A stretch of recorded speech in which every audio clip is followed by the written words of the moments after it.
जय हिंद जय बिहार।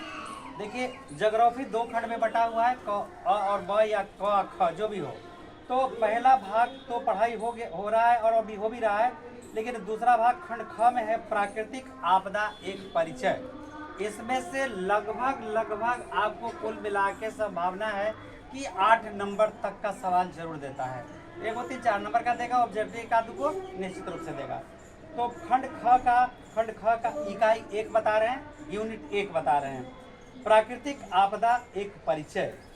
तो प्राकृतिक तो समझ रहे हैं, नेचुरल, ये हमारा प्राकृतिक वातावरण है। और आपदा माने आपदा मतलब बिन कहे उपस्थित हो जाए। एक होता तिथि, आने की तिथि, एक होता अतिथि, मतलब बिन बुलाए आ जाए, अतिथि आपदा। बिन बुलाए जब आ जाए, और बुलाने का ही सवाल है, बुलाने से तो ये आता ही नहीं है।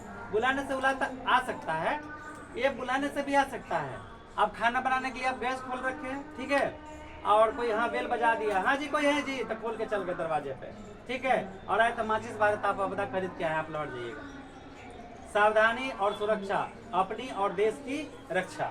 अभी मत समझिएगा कि सिलेंडर वाला से जल जाएंगे तो 40 लाख देगा। इंश्योरेंस है 40 लाख का, आप जान लीजिए, सिलेंडर पर इंश्योरेंस 40 लाख का है, लेकिन परिस्थितियां हैं उसके कि जांचा जाएगा, पड़ताल किया जाएगा किस तरह से सिलेंडर में गड़बड़ी था या आप पे गड़बड़ी था तो ये दुर्घटना हुआ है। अब जैसे रोड पर हमको 4 लाख 5 लाख का इंश्योरेंस है, मान लेते हैं चलते हैं 10 लाख का है, तो रोड के दाहिनी तरफ जाके एक्सीडेंट कर जाएंगे तो नहीं देगा। बात समझ में आया? एक एक चीज तो यहाँ पढ़ना है प्राकृतिक आपदा। जो आपदा हमें प्रकृति ने दिया है उसे प्रकृति आपदा कहते हैं, और जो हम अपने आप आपदा पैदा करते हैं उसे क्या कहते हैं? मानवीय आपदा या कृत्रिम आपदा जो कहेंगे, तो मुख्य रूप से मानवीय आपदा भी कहते हैं। अब हमको बंदर पूरा नोच के मुंगा दिया तो इसको कौन आपदा कहेंगे? बंदर आपदा। बात समझ रहे की बात है। अब शेर हमको खा गया तो कौन आपदा कहेंगे? शेर आपदा। आपदा को दो ही श्रेणी में रखा गया है, तो ये मानवीय आपदा में आएगा कि आप अपनी सुरक्षा करिए, ठीक है, किसी हम ऐसे जगह ना जाएं जहाँ शेर हम पर हमला करे। जो प्रकृति में बिन बताए किसी भी वक्त उपस्थित हो जाए उसे हम प्राकृतिक आपदा कहते हैं। जैसे भूकंप प्रकृति आपदा है, सुनामी प्राकृतिक आपदा है। अच्छा, और बाकी जो हैजा प्लेग वगैरह जो सुनामी आया, क्या आया था? कोरोना। तो कोरोना तो चाइना का देन था। कब बोलिए हम इसको कृत्रिम मानेंगे या प्राकृतिक मानेंगे? सस्पेंस। प्राकृतिक कैसे हुआ? मानव निर्मित हुआ। हैजा, हम गंदगी फैला रहे हैं तो हैजा फैलेगा, टाइफाइड फैलेगा, नमूनिया फैलेगा। तो सावधानी और सुरक्षा अगर हम बरतेंगे तो हम प्राकृतिक आपदा से भी बच सकते हैं, लेकिन बचने के तरीके होंगे। अब 10 महला पर अपार्टमेंट ले रहिएगा, भूकंप तब तक ले नीचे आएगा, तब तक ले वही में सोना पौना के हड्डी उड्डी चुरा जाएगा, पता नहीं किस करने के करे। खैर छोड़िए। प्राकृतिक मतलब नेचुरल, जो हमें प्रकृति द्वारा आपदा मिलता है उसको हम झेलते हैं, उसको हम प्राकृतिक आपदा कहते हैं। तो प्रकृति आखिर हमसे इतनी नाखुश क्यों है? प्रकृति हमसे इतनी नाखुश क्यों है कि हमको प्राकृतिक आपदा का सामना करना पड़ता है? बाढ़, अकाल, महामारी, ये सब क्या है? प्राकृतिक आपदा है। भूकंप, सुनामी, ये सब क्या है? प्राकृतिक आपदा है। तो सबसे पहले सवाल है कि इन आपदाओं को जब हम प्रकृति को छेड़ेंगे, जब हम प्रकृति को छेड़ेंगे तो प्रकृति हमें छेड़ेगा। जब किसी लड़की को छेड़ेंगे तो लड़का भी हमको छोड़ेगा नहीं। बेटा जो रोमांस है तो ढाल रहे हो ना, आवरण बना रहे हो, तो ऐसा छेड़ेगा एक दिन की दुरुस्त हो जाओगे। कृपया पंक्ति पर बैठे। तो प्राकृतिक आपदा जो प्रकृति पर बंद करिए, जो प्रकृति द्वारा दिया हुआ है हमें प्रकोप, वो प्रकृति पर देता है। क्या क्या? बाढ़, अकाल, भूकंप, सुनामी, ये सब क्या है? प्राकृतिक आपदा है। तो जब हम प्रकृति को छेड़ेंगे तब हमें प्रकृति छेड़ेगा। अगर हम किसी को नहीं छेड़ेंगे तो हमें वो नहीं छेड़ेगा। सांप को हम नहीं छेड़ेंगे तो हमें वो नहीं काटेगा। अब प्रकृति को आप कैसे छेड़ रहे हैं? पेड़ अनाधून काट रहे हैं। जब पेड़ अनाधून काट रहे हैं तो बादल आई छो, पेड़ से रुक छो, पानी हो छो। आज जब पेड़ काटी दियो तो बादल नहीं रुको, पानी नहीं बरसो, अनावृष्टि। अब पानी रुक जाता तो बरस जाता, बुझलिए साहब? हाँ। तो अगर आप चाहते हैं कि इन प्राकृतिक आपदाओं से, बाढ़ से, अकाल से हम बचें, तो सब कुछ को संतुलन में रखना पड़ेगा। बाढ़ से बचने के लिए हमको डैम का निर्माण करना पड़ेगा ताकि पानी एक सीमा तट को न खाने और अपने गति में चले जाए।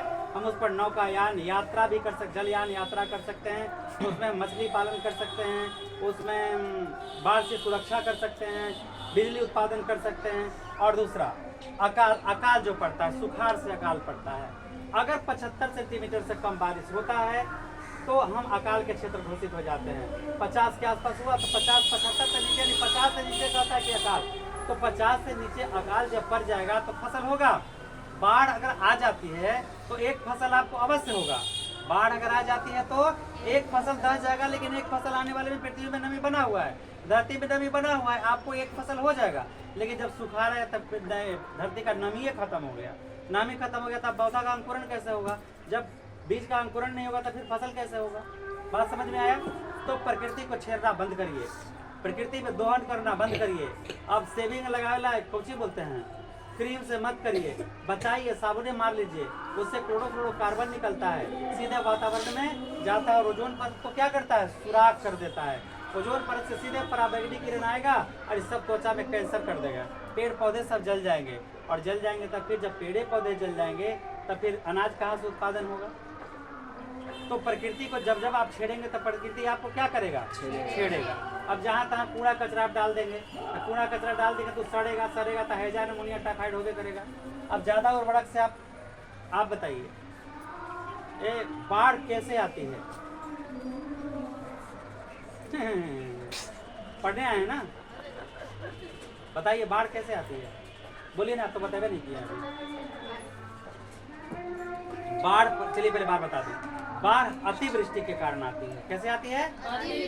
अतिवृष्टि के कारण। अति माने अति मत कर, मतलब अति सर्वत्र वर्जित, अति किसी जगह वर्जित है ना? तो जब अतिवृष्टि हो जाती है, सीमा रेखा 100 सेंटीमीटर से बहुत अधिक ऊपर अगर बारिश हो गया तो सारा धरती क्या हो जाएगा? जलमग्न हो जाएगा, और इस तरह से बाढ़ आ गया। तो कह रहे हैं कि बाढ़ आना अच्छा है लेकिन सुखाड़ आना अच्छा नहीं है। तब हम कैसे कह रहे हैं भाई? हम ये साइंटिफिक रीजन से कह रहे हैं। तो बाढ़ आएगा तो कुछ तो नुकसान कर ही जाएगा, है ना? अब कोरोना आया तो कोरोना से कुछ फायदा भी हुआ। क्या फायदा हुआ? कौन मेरा है, कौन मेरा है, ये पता चल गया। न बाप बेटा का, न भाई बहन का, न दुनिया जहान का, न रिश्ते न नाते, सब ये माया के जाल पत्थर हैं। अभी बेवकूफ़ों सीख जाओ। बेटा मरते रह गया, बाप देखने नहीं गया, बाप मर गया, बेटा देखने नहीं गया, कोरोना हो जाएगा, लाश ऐसे फेंक दिया गया। बात समझ रहे हो? इस धरती पर सब मतलब के यार हैं, जगत में सब मतलब के यार। इसलिए गांधी जी ने कहा है कि पेट भरने के लिए तो प्रकृति ने साधन देवे किया है, पेटिया मत भरो, पेटिया भरोगे ना तबे परेशानी शुरू हो जाएगी। तो प्राकृतिक संसाधन, प्राकृतिक आपदा, जो आपदा प्रकृति से हमें मिलता है प्राकृतिक आपदा, जो आपदा हम स्वयं पैदा करते हैं वो कृत्रिम आपदा होता है या मानव जनित आपदा होता है। आपने अपने मानवीय गलतियों के कारण घटित होती है। तो अध्ययन दो तरह से होता है, एक अपने आप होता है, एक मानव द्वारा घटित होता है।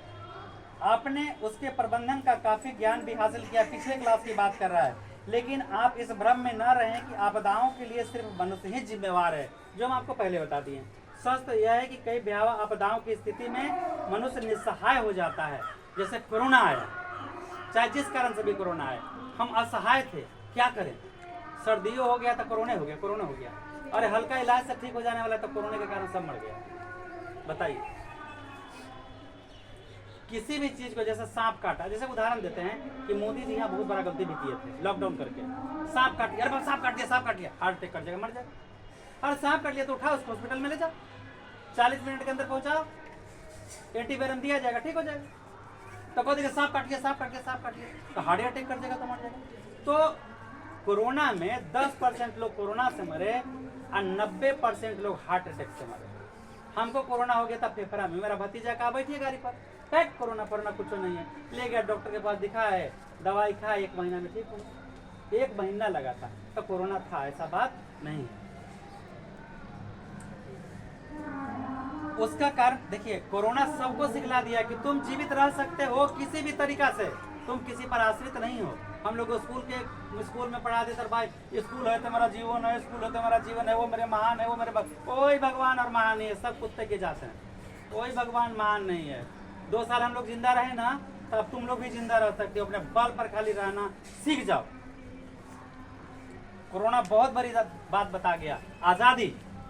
हम स्वयं अपना काम करके जीवित रह सकते हैं। इस पर कोई मेरा मालिक नहीं है, कोई मेरा भगवान नहीं है, भगवान तो वही है।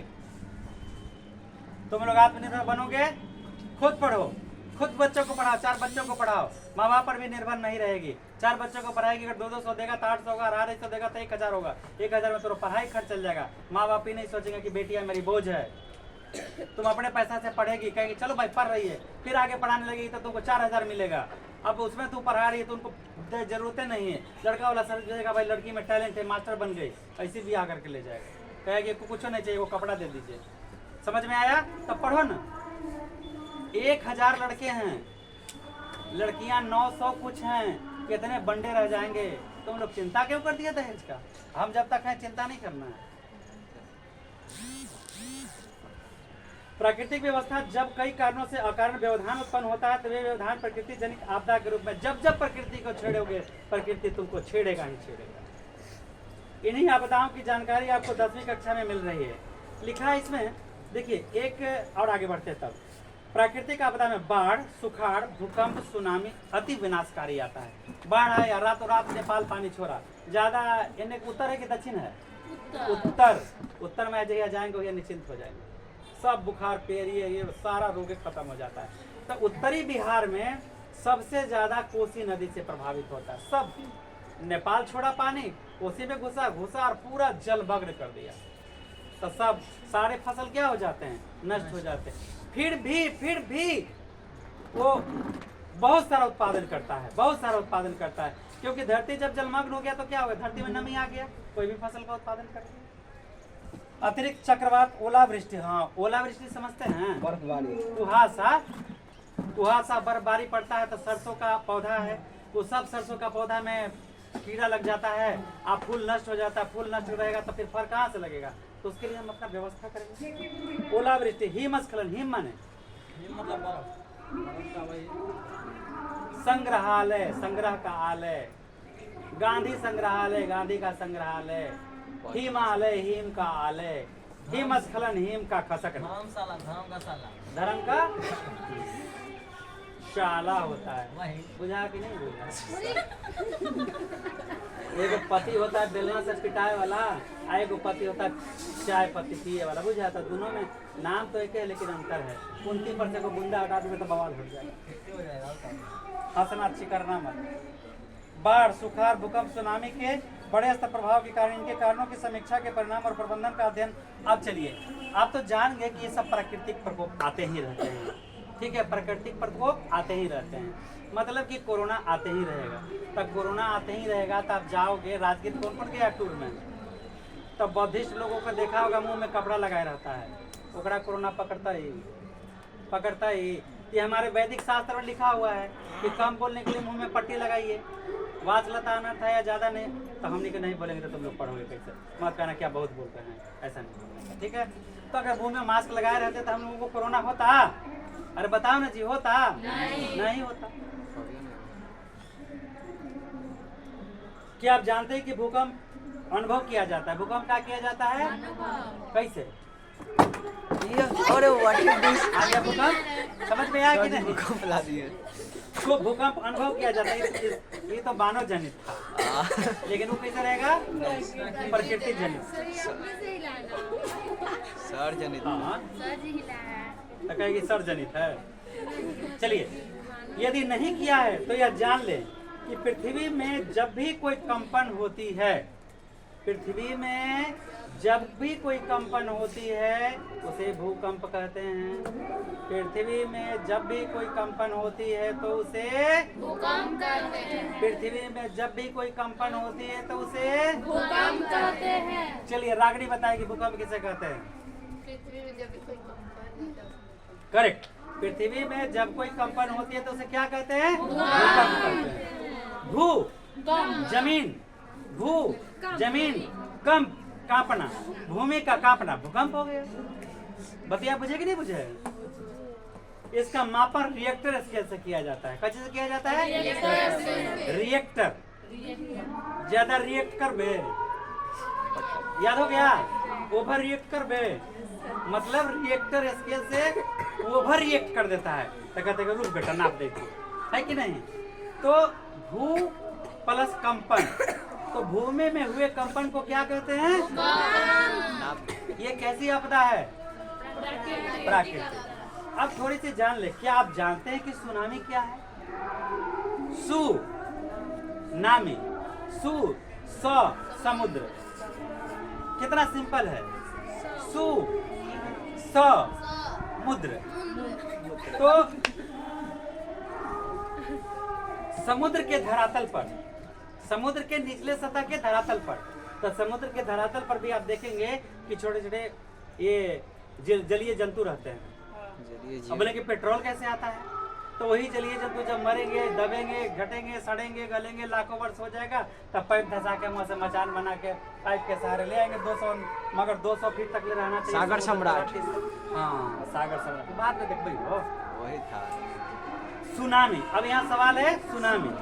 भू माने भूमि, भूमि के कंपन से भूकंप, भूमि का कंपन होना भूकंप कहलाता है। सुनामी, सु समुद्र, समुद्र। समुद्र के साथ यानी समुद्र के अंदर स्थल पर, समुद्र के अंदर स्थल पर, समुद्र के अंदर स्थल पर गर्मी के कारण पृथ्वी में जब हलचल होता है, समुद्र के निचली सतह पर गर्मी के कारण, समुद्र के स्थल पर गर्मी के कारण जब हलचल होता है, जब ऐसे ऐसे हलचल होगा तब पानी में भी उथल पुथल होगा और पानी की तरंगे कई मीटर तक उछल जाता है, कई मीटर तक। समुद्र के स्थल पर गर्मी के कारण समुद्र तल पर जो हलचल, समुद्र के निचले स्तर पर जो हलचल होता है, वो हलचल होते हुए समुद्र पानी के स्तर तक, ऊपरी स्तर तक आते हुए कई मीटर तक पानी को उछाल हो जाते हैं और उसका आकार बढ़ जाता है और अपने समुद्र तट के बहुत सारे क्षेत्रों को लपेटते हुए महाविनाश करते हुए लेके चला जाता है, जिसे क्या कहते हैं? सुनामी। समझ में आया? समुद्र तल के नीचे आंतरिक, समुद्र तल के आंतरिक स्तर पर गर्मी के कारण जो हलचल उत्पन्न होता है समुद्र तल पर आता है, तल से पानी के स्तर में काफी बड़ा ऊपरी सतह तक आते आते उछाल हो जाता है और कई मीटर तक उछल जाता है और आसपास के तमाम क्षेत्रों को तबाही मचाते हुए लेके चला जाता है, ये विनाश कर देता है। इसे क्या कहते हैं? सुनामी कहते हैं। केकरा केकरा याद हो गया? समुद्र तल के नीचे गर्मी या किसी कारण से भूस्थल में हलचल होता है, तो हलचल जब नीचे पानी में हम नीचे हाथ डाल के ऐसे हलचल करेंगे तब पनिया ऊपर नीचे बल्टिया में न छलकते। तब भूस्थल मतलब समुद्र तल के निचले स्तर पर हुए पृथ्वी में हलचल या गर्मी के कारण हुए हलचल से पानी कई मीटर तक ऊपर उछल जाता है और उसका कई क्षेत्रों को अपने एरिया में आगोश में लेते हुए विनाशकारी करते हुए चला जाता है और विनाश को काफी तबाही में मचा देता है। इसे हम क्या कहते हैं? सुनामी। जब समुद्र की तली पर, जब समुद्र की तली पर, ऊपर का पर नहीं नीचे, जब समुद्र की तली पर उत्पन्न भूकंपीय तरंगों के कारण लहरदार होकर तट से टकराता है, जब हलचल होगा तो तट से टकराएगा। देखते हैं गंगा जी में जो हवा बहता है तो देखिए क्या आता है कि हल्का ट्विंग नहीं टकराता है, उछलता है, तो वो तो नीचे ही हलचल हो गया, तो वो तूफान मचाते आएगा, मारेगा दोनों तरफ तर लपेटते हुए।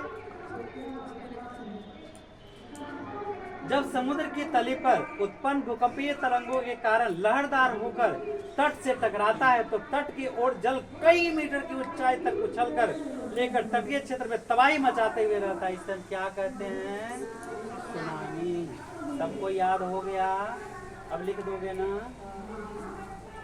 तुम यह भी जानते होगे कि जब किसी नदी की जलस्तर औसत प्रवाह से ऊपर उठकर आसपास के क्षेत्रों में फैल जाता है तो उस परिस्थिति को क्या कहते हैं? बाढ़। अब बाढ़ भी जानिए। जब जो नदी का लेवल है, नदी की सतह है, जब अतिवृष्टि के कारण नदी की सतह को जब पानी फान जाता है तो पूरे क्षेत्र में क्या हो जाता है? फैल जाता है, तो उसको क्या कहते हैं? बाढ़ कहते हैं। बाढ़, नीचे बुंदा होगा बाढ़ में। देखिए क ख ग अंग च च ज ञ ट ठ ड ढ। वो ढ में बूंदा नहीं होता है, समझे कि नहीं?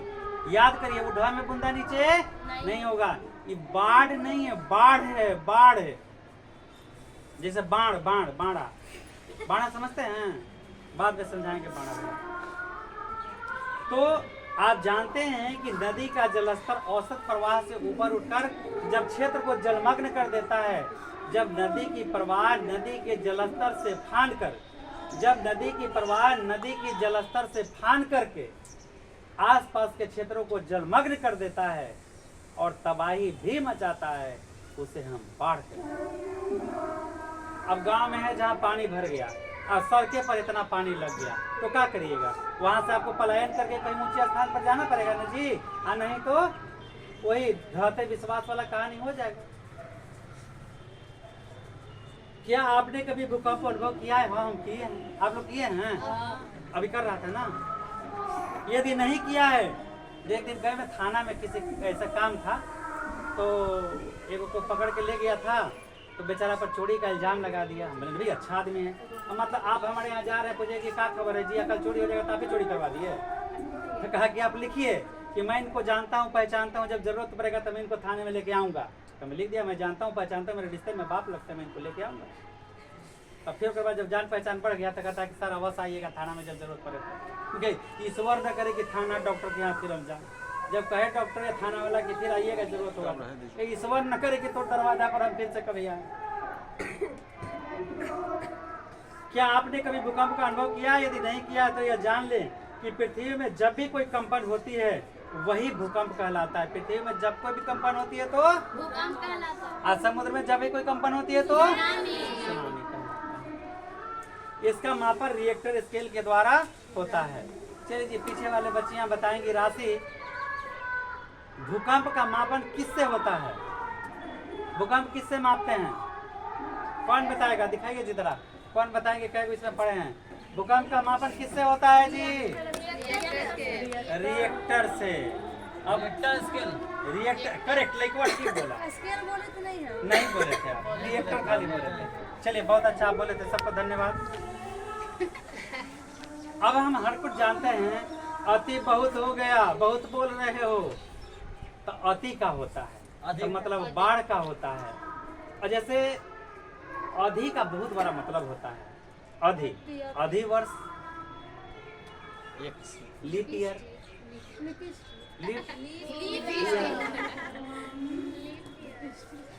तो औसत याद आप कैसे रखिएगा, है ना? कैसे? लीप ईयर आता है तो दिन एक बढ़ जाता है, पहुंच गए लीप ईयर पर ना, तो ही लीप बढ़ेगा तो बाढ़ आ जाएगा, लीप बढ़ेगा तो बाढ़ आ जाएगा। तो देखते हैं कि लीप में कई दिन में क्या होता है। जब औसत वार्षिक वर्षा की मात्रा 25 सेंटीमीटर की कमी आ जाती है, जितना हमको वर्षा चाहिए, जितना हमको वर्षा चाहिए, उससे अगर 25 सेंटीमीटर कम हुआ तो अकाल घोषित हो जाएगा, मतलब अकाल पड़ गया। ठीक है, इसकी कमी आ जाए तो उसे हम सुखाड़ की स्थिति मानते हैं। सामान्यतः 50 सेंटीमीटर से कम वर्षा वाले क्षेत्र प्रायः प्रतिवर्ष सुखाड़ की स्थिति उत्पन्न करते हैं। 50 सेंटीमीटर से कम अगर वर्षा हुआ तो सुखाड़, तो मतलब 50 से कम सुखाड़, तो 50 से ज्यादा हुआ क्या होगा? 50 के बाद 75, 100, यानी 75, 100 के पास अगर बारिश हो जाता है तो हम उसे सुखाड़ नहीं कह सकते हैं। तो देखिए 75 तक बारिश हो गया, तो 75 तक बारिश होने से क्या होगा? खेत में नमी बन जाएगी। मान ले फसल सूख गया, कोई बात नहीं, धान रोपे हुए फसल सूख गया, 75 बारिश हुआ उतना में नहीं होगा, धान दम गावा में लिए हुए, अब इसको पानी चाहिए नहीं हुआ, तो हम उससे पैरा छीट देंगे, मतलब अनाज, गेहूँ, यदि क्या छीट देंगे? चना छीट देंगे, मसूरी छीट देंगे, तिलहन लगा देंगे, कम से कम घनमा सूख जाएगा, काट लेंगे, अब बाकी फसल मेरा क्या हो जाएगा? हो जाएगा ना। तो इस तरह से उसे सुखाड़ की स्थिति माना जाता है। तो अगर 50 सेंटीमीटर से कम वर्षा होगा तो क्या उसको बोलते हैं? सुखाड़।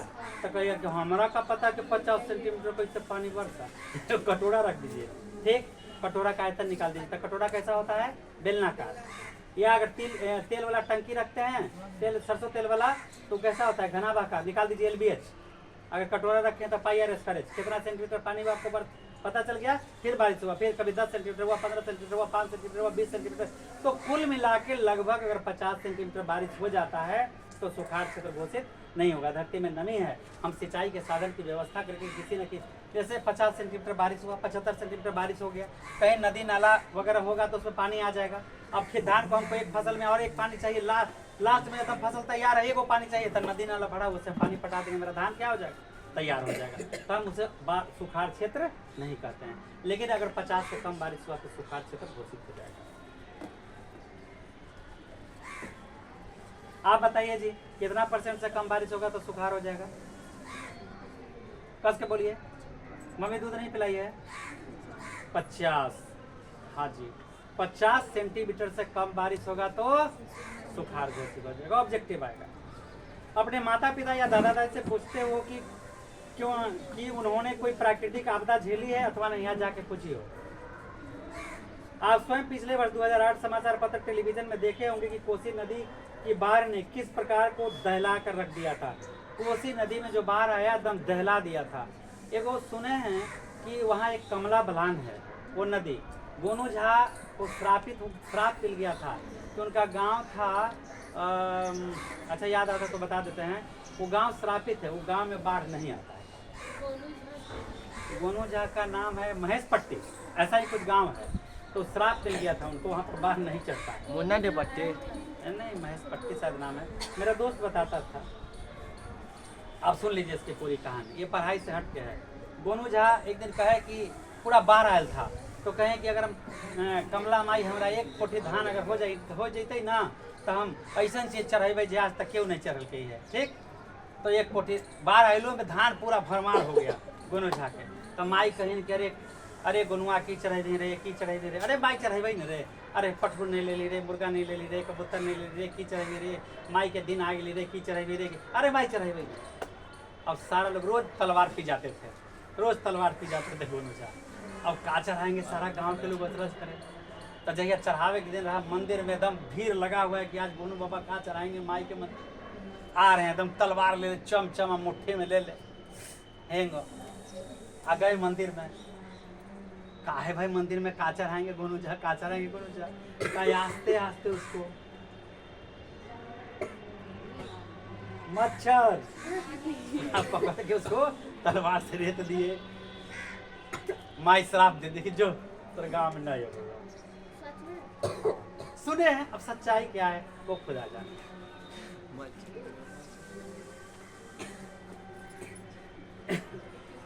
तो एक ऐसा भी नदी है बिहार में जिसको बिहार का शोक कहा जाता है। शोक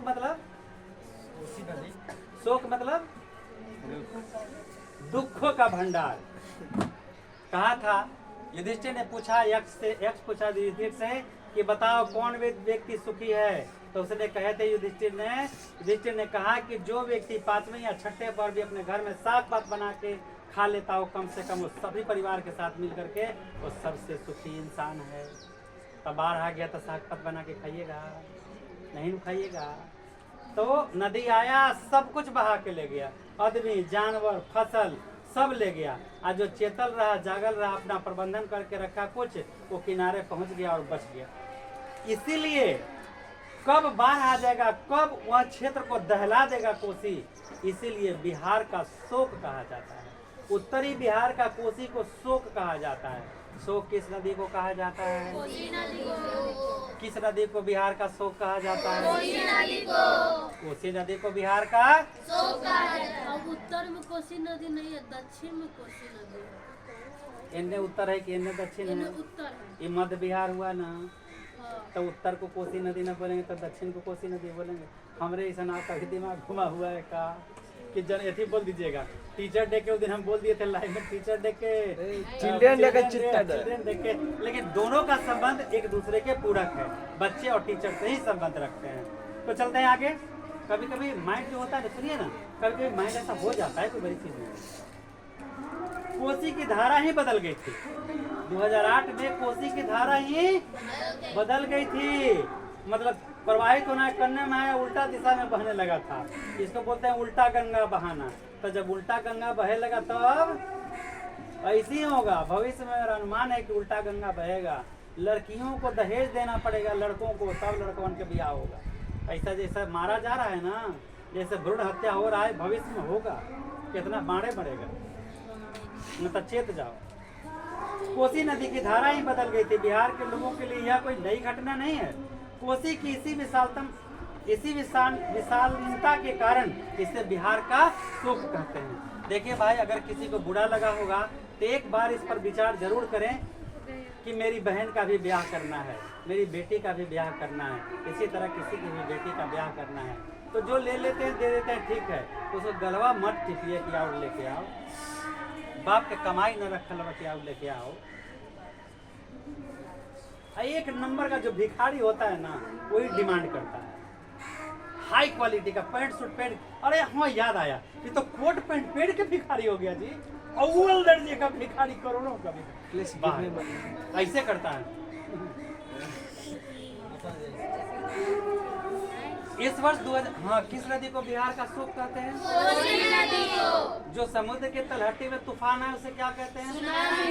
और धरती कांप जाए उसे क्या कहते हैं? तो घर आप भूकंप रोधी बनाइएगा ना, छड़ पिलर देके बनाइएगा। इस वर्ष 2009 में बिहार से देश के अनेक भागों में वर्षा की मात्रा कम होने के कारण सुखाड़ हो गया। कब सुखाड़ हुआ था? 2009 में। बाढ़ और सूखा तो बिहार के लोगों के लिए एक त्रासदी है। बिहार के लोगों को प्रकृति ने गिफ्ट दिया है, क्या? सूखा और बाढ़। आपको पता है बिहार स्वर्ग है, कश्मीर है, राजस्थान है, विंध्याचल है, अरुणाचल है, हिमाचल है। ओला गिरे तो कश्मीर होले कि ना, बर्फ ठंडा पड़े तो हिमाचल हो गए, अरुणाचल हो गए। आज जब तेज हवा बालू के उड़ा के ले जाता है तो राजस्थान हो गया। अरे बाप, सन ऑफ बिहारी नहीं, डॉक्टर ऑफ बिहार। एक लड़की है डॉक्टर ऑफ बिहार, IAS, कोई मिश्रा, काम्या या काम्या मिश्रा, डॉक्टर ऑफ बिहार, बता दिया राजस्थान को कि मैं बिहार की बेटी हूँ। कल उसकी नजर तुम लोगों में देख रहे हैं, इसके बारे में विशेष जान लेना। यदि आप अपने दादा दादी से बात करेंगे तो 1934 के भूकंप की याद दिलाते हैं। बिहार के कई भागों में जमीन के फटने की घटना हुई थी, सैकड़ों लोग मौत के शिकार हुए थे, हजारों लोग बेघर हो गए थे। बिहार में आपको जानते हैं, बिहार में ये सब तबाही बहुत अल्प मात्रा में आता है, बहुत अल्प मात्रा में आता है। समुद्र तट से होने के कारण बिहार में सुनामी का तो प्रकोप नहीं होता है। देखिए हम क्या कहेंगे, ये कह रहा है, लेकिन चक्रवाती प्रभाव से लगभग प्रति वर्ष बिहार में जान माल की। अब बताइए चक्रवात कहाँ उठता है? सागर।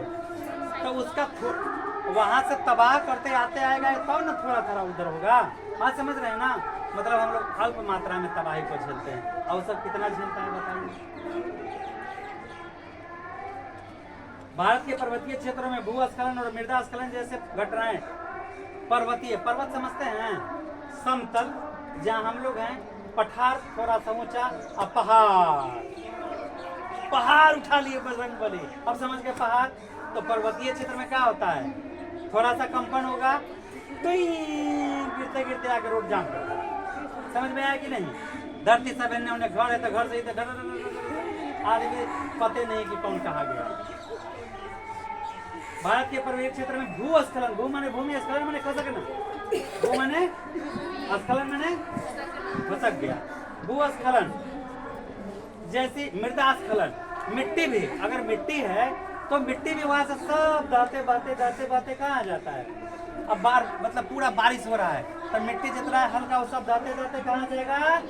जमीन पर। बतिया बुझे कि नहीं बुझे? तो इसको रोकने के लिए अगर हम पौधा लगा देंगे, पेड़ लगा देंगे, तो पेड़ उसको क्या करेगा? जड़ को पकड़ के रखेगा। हिमालय प्रदेश है, जम्मू कश्मीर, हिमाचल प्रदेश, उत्तराखंड इसी से सर्वाधिक ग्रसित है। कहाँ? तो भूस्खलन और मृदा स्खलन से कौन कौन क्षेत्र प्रभावित है जी? एक का नाम बताइए जी, कस के बोलिए जी, मम्मी दूध पिलाई है ना, कस के बोलिए मेरे तरह। जम्मू कश्मीर, हिमालय, उत्तराखंड। हिमालय प्रदेश में विकास कार्यों में लगातार हो रही वृद्धि तीव्र ढाल पर अवस्थित चट्टानों के कमजोर बना देती है। जब कोई विकास का कार्य होता है, रोड बनाना, किसी तरह का कार्य करना, तो वहाँ पे पहाड़ है तो उसको आप काटेंगे ना जी, मुँह नोचवा से उठा लिए, तो मुँह नोचवा तो नीचे तक अगल बगल के क्षेत्रों के हिला देता है जी। तो हिला दिया, वर्षा पड़ा तो दरार में पानी घुसा और घुसते घुसते घुसते घुसते जैसे सुखाड़ जब पड़ जाता है, अब पानी खेत में छोड़ दीजिए 1 बीघा में, अब बिजली से फीटर चलाइएगा ना, पंपिंग सेट बिजली वाला पानी चाहे कोई भी, तो शाम तक आपको दिखाई नहीं पड़ेगा कि पानी कहाँ गए। ई दरार से ई दरार, ई दरार से ई दरार, ई दरार से ई दरार, अहिया पड़ेगा सूखल, हम मालूम पड़ेगा कि कोना तक ले पानी पहुंच गया। अब पानी पहुंचते पहुंचते के बार क्या हो जाता है, पानी खेत में भर जाता है। तो ऐसी दरार में होता है। अब ऊपर से मिट्टी कटा, क्या कोमल जी भूस्खलन से आप क्या समझते हैं?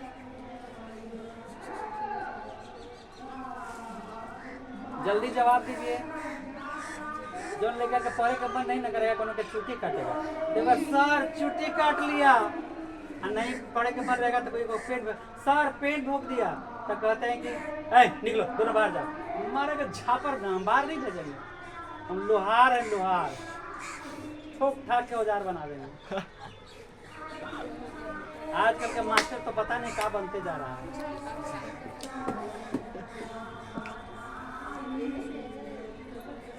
तो वहां चट्टान में क्या आया, दरारे आया, पानी पड़ा तो पानी नीचे गया, और उसके बाद क्या होगा, एक के बार लपेट ले पानी नीचे। चट्टाने कमजोर बना देते हुए चट्टानों को टूटने से बहुत सारी समस्या उत्पन्न होती है। तो चट्टान टूटा तो वहां से आ गया ना सब रास्ता पर, हटावा सरे मुंह नोचवा के हटावित रहेगा। हिमस्खलन, हिमालय, हिमालय हिम का घर, हाँ निकाला ढेर। रामालय, रामालय माने राम का घर, हिमालय माने हिम का घर, बर्फ का घर। अब देखिए भैया पहुंच गए, जगह पर पहुंच गई, लड़कियां पहुंच गई है। हिमस्खलन मतलब बर्फ का खसकना। तो जब टेम्परेचर बढ़ेगा तो बर्फ का होगा, तो सर पे हम यहाँ पर बैठे बराबर में आए के पीछे पूरा पर मान लीजिए बर्फ है, देखे के बाद टेम्परेचर से पिघलेगा, हमरे माथा से के टुही जा सर गेल टुंडे जा, और उसको बड़ा खुशी होगा जगह पिटाई करते हैं। हिमस्खलन की समस्या अधेर मास्टरों खुश हो जाएगा। अब ऊंचे पर्वतों में घटती है, ये घटना कहाँ घटती है, ऊंचे पर्वतों में। मैदानी भारत के लोगों के लिए और विशेषकर बिहार के लोगों के लिए कोई प्राकृतिक आपदा नहीं है। बिहार के बुझे कि नहीं बुझे, बिहारी किसी से डर है? तो जब प्राकृतिक आपदा से डर नहीं है तो कौन आदमी से डरेगा? तो 5 रुपया बाकी कर लीजिए तो भैया दे दो 5 रुपया, जो कले आई है तो कह दिलो कि बेटा भीख मांगे नहीं ली है, फिर कल के तो मार के पटक के मुंह फोड़ के पाकिट से निकाल के चल देते। देखो फलना में मार कर दिया, और तो मार किया कि नहीं दिया तो अब हमें क्या काम कर रहे थे।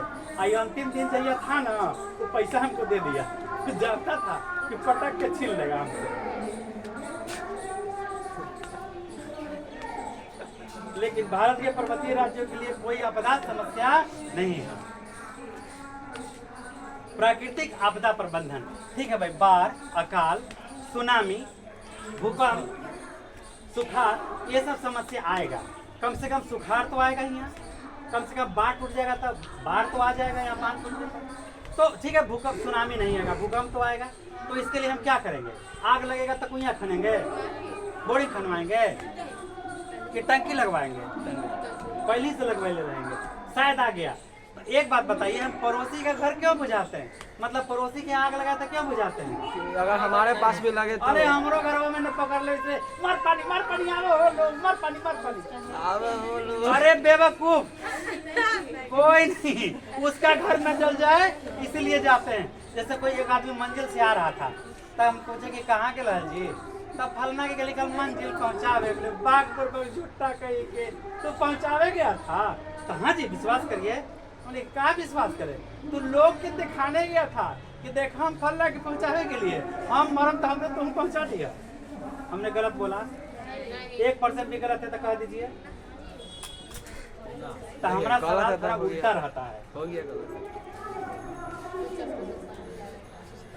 अब एगो कहा कि भोज खिलैली, हम न खिलाम का, तो फिर बदली भटवा परवा के बुला के खिलावा, तब जानो कि बड़का औकात होगा। गलत बोले का। प्राकृतिक आपदा प्रबंधन, जो प्राकृतिक आपदाएं आएगी, प्रबंधन प्रबंधन प्रबंधन मतलब व्यवस्था, तो हम उससे कैसे निपटेंगे? निपटना चाहिए ना। आपदा कोई भी हो उसका प्रबंधन अनिवार्य है, योजना अनिवार्य है, नियोजना अनिवार्य है। प्रबंधन एक तरह से नियोजन हुआ, प्लानिंग हुआ, योजना बनाना हुआ। आपदा से न सिर्फ विकास कार्य अवरुद्ध होते हैं, वरन विकास कार्यों में व्यवधान उत्पन्न हो जाते हैं। यद्यपि राष्ट्रीय स्तर पर, राज्य मुख्यालय स्तर पर आपदा प्रबंधन की व्यवस्था की गई है। देखिए, राष्ट्रीय स्तर पर नोडल मंत्रालय होता है इसका जिम्मेवार, राज्य स्तर पर राहत और पुनर्वास मंत्रालय होता है, जिला स्तर पर जिला मजिस्ट्रेट मतलब कलेक्टर इसके जिम्मेदार, जैसे पटना में कुछ हो जाएगा तो इसके लिए जिम्मेवार कौन होगा? जिला मजिस्ट्रेट, कलेक्टर। अब ये जैसे कैसे होता है, अब एक कलेक्टर शाहपुर में कैसे आएंगे, तो एक कलेक्टर होता है IAS रैंक का, ठीक है। तो IAS एक कलेक्टर है, उसके अंदर 10 को ADM है, एडिशनल डिस्ट्रिक्ट मजिस्ट्रेट, मतलब उसका सहायक वो भी IAS रहता है, उसको मदद करेगा। फिल्म विभाग अलग है, गृह निर्माण विभाग अलग है, राजस्व विभाग अलग है, वन पर्यावरण विभाग अलग है। कहीं पेड़ काट दिया 100 को, हाँ मजिस्ट्रेट जिलाधिकारी महोदय फलाने जगह पेड़ कट रहा था, वन मंत्रालय वाले को कहेगा देखिए जी फलाने जगह पेड़ कट गया, जल्दी उस पर जाकर मुकदमा करिए, कहाँ पेड़ कटा, कहाँ गया, कटा हुआ चीज कहाँ लेके गया, थाना में जाकर सब जब्त हो जाएगा। समझ में आ गया? अब उसके बाद वो किसको कहेगा? ADM साहब वहाँ से इसको कहेंगे SDO को, अनुमंडल दंडाधिकारी को, देखिए जी जल्दी जाइए वहाँ पे ऐसा ऐसा हो रहा है, तब तक वो पहुँचेंगे, तब वो नहीं कंट्रोल होगा तो ADM साहब पहुँचेंगे, नहीं कंट्रोल होगा तो DM साहब पहुँचेंगे। अभी जो यहाँ राजस्थान में हुआ है, एक बागी जो नेता था वो क्या किया, रोड जाम किया हुआ था, मतलब कि चुनाव बहिष्कार किए हुए था, एकदम मतलब दबंग था, करोड़ों करोड़ का संपत्ति, बीवी नौकरी नहीं करती है, 50 लाख के गहना उसके पास है, कहाँ से आया? गेल तो नल फर्ज होते हैं। अब क्या किया, एक IAS अफसर को मार देती, IAS SDM को मार दिया, तमाचा मार तमाचा मार तमाचा। तो वहाँ का जो बिहार की बेटी जिंदाबाद, वो बिहार की बेटी काम्या मिश्रा थी, काव्या मिश्रा या काम्या मिश्रा IAS है, वहाँ तुरंत उसको ADM खबर किया, मैडम फलाने जगह IAS को मारा गया, SDM को। तो वो कहीं वहाँ देखिए कोई तरह का दंगा नहीं हो, एकदम कोई चार्ज नहीं होगा उस पर, कोई उसको अरेस्ट नहीं करेगा जो मारा है एकदम। तो यहाँ लोग एक्शन में आ गए कि भाई यहाँ तो गलत किया, तुरंत उसको पुलिस प्रोटेक्शन, SDM को बॉडीगार्ड मिलता है, बॉडीगार्ड को चाहिए था उसको अरेस्ट कर लेना, लेकिन कुछ नहीं हुआ। ये IAS बिहार के पास का बात दिमाग बा, घुमाइत रही जब घुमाई दे तो पूरा दुनिया। तो IAS कहीं कि मैंने ऐसा आदेश निकाला कि उनको किसी वक्त किसी तरह का कोई नुकसान नहीं पहुंचाया जाए, जबकि 5-6 थप्पड़ SDM को मार दिया, IAS अफसर को मार दिया। वो शाम हुआ, इलेक्शन बूथ पर सारे पेटी को कब्जा कर लिया गया और सब ले जाके जब पहुंचा दिया गया तब उस पर वीडियो मैडम देखी कि क्या किया है, तो IAS को थप्पड़ मार रहा है, SDM को थप्पड़ मार रहा है। पूरे चीज को जांच पड़ताल किया, जांच पड़ताल के बाद एक ही बार 200 पुलिस फोर्स एकदम सेफ्टी के साथ, मतलब बुलेट प्रूफ जैकेट के साथ एकदम उतार दिए उसके गांव, उसको अरेस्ट कर लिए। और जब ही और यहाँ इतना अच्छा बयान दिए हैं जो IAS काव्या मिश्रा जो बयान दिए, नाम पूरा याद नहीं है, वो बयान दिए हैं कि ग्रामीण लोगों का इसमें कोई हाथ नहीं है, दंगाई सभी लोग बाहर के थे, गांव वाले को सीधा बचा दिया। अब उसको उस पर कम से कम 50-60 लाख का जो भी नुकसान हुआ है सब उस दबंग नेता से वसूल करेंगी वो। ये है बिहार की बेटी, खोपड़िया हमने एक हो डी ने तो बिहार के है का बा, बिहार में देखो बिहार में का बा, जितना गुंडा है सबके सीधा कर देगा। ऐसा ऐसा बिहार की बेटी डरती है, एकदम मीठा बोल के कहेगी रुक बेटा। अब बोल दिया था एक लफ्ज गलती में बोल दिया था SDM को कि उसका हम हाथ और पैर का मेहंदी उतार देंगे। एकदम मुस्कुरा रही है SDM जो मजिस्ट्रेट है, जिला कलेक्टर, तब मुस्कुराते हुए सभी बात को बोल रही है। जरा सा इसीलिए कहते हैं कि आपको अफसर बनना है, आपके अंदर एक सोच होना चाहिए। अब कैसे उसको बोल दिया डबल डबल डबल, हाँ भाई डबल नहीं सिंगल चलो, कैसे आपने सोचा, बहुत अच्छा, आपको धन्यवाद इस बात का। पढ़िए, सोच को बड़ा रखिए। अगर आपके देख के कोई मुस्कुरा रहा है तो समझिए इसका भाई मेरी तरह कोई बहन मन होगी, मुस्कुरा ले। अब जाके घर या घर माए बाप कहेगा कि बस कर पढ़ाई बस कर। अरे ओकर बाप के ओकर दादा के ओकर बौसा के हिम्मत है कि तरह छुएगा इससे, बिहार का संविधान नहीं कहता है। समझ में आया? चलिए, चक्रवात का प्रभाव से झेलना पड़ता है, ठीक है ना। भारत में पर्वतीय क्षेत्र में भूस्खलन होता है तो ऐसी ऐसी थोड़ी सी समस्या आती रहती है। आइए, प्रबंधन किस स्तर पर होता है? गांव में ग्रामीण आपदा प्रबंधन समिति, अगर गांव है तो ग्रामीण में गांव में कभी ऐसे ग्राम रक्षा दल की स्थापना होता है। गांवों में हम 10 को युवा इकट्ठा हो जाएंगे और गांव में किसी तरह का सब आपदा आने वाला है, किसी तरह का परेशानी है तो हम लोग दौड़ के एक दूसरे को सूचित करेंगे, गांव को हम संकट से बचाएंगे, आग लग गया कुछ भी हो गया तो वहाँ जल्दी जल्दी बहुत जगह ग्राम रक्षा दल की स्थापना होता है, अपना युवा कमेटी होता है। ठीक है। उत्तर बिहार के लोगों में विशेषकर कोसी प्रदेश के लोग परंपरागत बाढ़ से नियंत्रण पर दक्ष हैं। उन्होंने अनादिकाल से बाढ़ के अब जे बाढ़ में झेले हुए बाढ़ को तो तो पता है ना कि बाढ़ में कैसे चलेंगे, कुछ तैर लेंगे, कुछ बांस फट्टे इकट्ठा करके तो हम बैठ जाएंगे, दह रहे हैं तो हम बच जाएंगे, जब तक ले राहत को आएगा जहाज आएगा तो हमको छान लेगा। बुझे कि नहीं बुझे। सुखाड़ के प्रबंधन हेतु भी आम लोगों के सहयोग से कार्य करना आती है सामूहिक रूप से। अब मान लीजिए कि हमारा बोरिंग है, ठीक है, यहाँ पे बोरिंग है, हमारा 1 बीघा खेत है, हम तोरा 9 दिन पानी तो हमारा से बड़का बढ़े तो नहीं भाई। अगर उस 1 बीघा प्लॉट वाले को बगल वाले पानी नहीं देंगे तो 1 बीघा अगर अनाज नहीं उत्पादन होगा तो हमारे देश को 20 मन गेहूं विदेश से लेना पड़ेगा, खाद्यान्न कम हो जाएगा और हमारा देश का संपत्ति विदेश जाएगा। इसलिए धरती के एक एक इंच में उत्पादन होना जरूरी है। सुखाड़ के प्रबंधन है तो आम लोगों के सहयोग से कार्य करना अनिवार्य होता है। सामूहिक प्रयास के कुएं की खुदाई हो सकती है, सामूहिक रूप से तालाब की खुदाई हो सकती है, रोजगार के नए अवसर तलाश सकते हैं।